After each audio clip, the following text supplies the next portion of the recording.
ईश्वर कोई तर्क नहीं है, निर्वाण कोई तर्क नहीं है, यह कोई निष्कर्ष नहीं है, यह एक अनुभव है।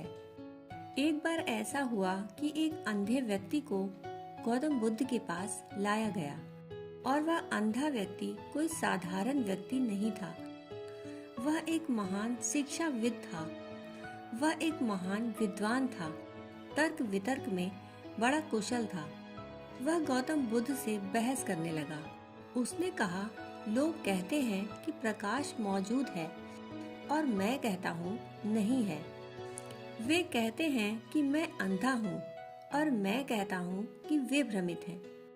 यदि प्रकाश मौजूद है तो श्रीमान इसे मुझे उपलब्ध कराएं ताकि मैं इसे छू सकूं। अगर मैं इसे छू सकता हूँ या कम से कम अगर मैं इसका स्वाद ले सकता हूँ या मैं इसे सूंघ सकता हूँ तो मैं विश्वास करूँगा कि प्रकाश है। या यदि आप प्रकाश को ड्रम की तरह पीटें ताकि मैं इसे सुन सकूं। ये मेरी 4 इंद्रियां हैं और 5वीं इंद्री जिसके बारे में लोग बात करते हैं वह सिर्फ एक कल्पना मात्र है। लोग भ्रमित हैं, किसी के पास आंखें नहीं हैं। इस व्यक्ति को यह विश्वास दिलाना बहुत मुश्किल था कि प्रकाश मौजूद है, क्योंकि प्रकाश को छुआ नहीं जा सकता, चखा नहीं जा सकता, ना ही सूंघा जा सकता है और ना ही सुना जा सकता है। और यह व्यक्ति कह रहा था कि दूसरे लोग धोखे में हैं, उनके पास आंखें नहीं हैं। वह एक अंधा व्यक्ति था, परंतु एक महान तर्कशास्त्री था। उसने कहा, आप साबित करें कि आपके पास आंखें हैं। आपके पास क्या सबूत है? बुद्ध ने कहा, मैं कुछ नहीं कहूँगा, लेकिन मैं एक चिकित्सक को जानता हूँ और मैं तुम्हें उस चिकित्सक के पास भेजूंगा।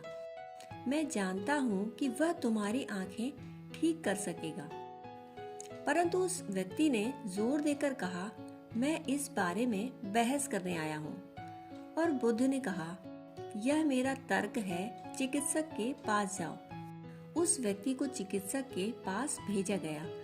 उसकी आंखें ठीक हो गईं। 6 महीने के भीतर वह देखने में सक्षम हो गया। उसे इस पर विश्वास ही नहीं हुआ। वह बेहद खुश था। वह नाचता हुआ गौतम बुद्ध के पास आया। वह खुशी से पागल था। वह उनके पैरों पर गिर पड़ा और उसने कहा, आपका तर्क काम कर गया। बुद्ध ने कहा, यह कोई तर्क नहीं था। अगर मैंने तर्क किया होता तो मैं असफल हो गया होता, क्योंकि कुछ ऐसी चीजें हैं जिनके बारे में तर्क नहीं किया जा सकता, बल्कि केवल अनुभव के द्वारा ही उन्हें जाना जा सकता है। ईश्वर कोई वाद विवाद नहीं है, कोई न्याय पद्धति नहीं है। निर्वाण कोई तर्क नहीं है, कोई निष्कर्ष नहीं है। यह एक अनुभव है। जब तक आप इसका अनुभव नहीं करते, तब तक इसे समझने का कोई तरीका ही नहीं कि यह क्या है। दोस्तों, कहानी सुनने के लिए आपका बहुत बहुत आभार।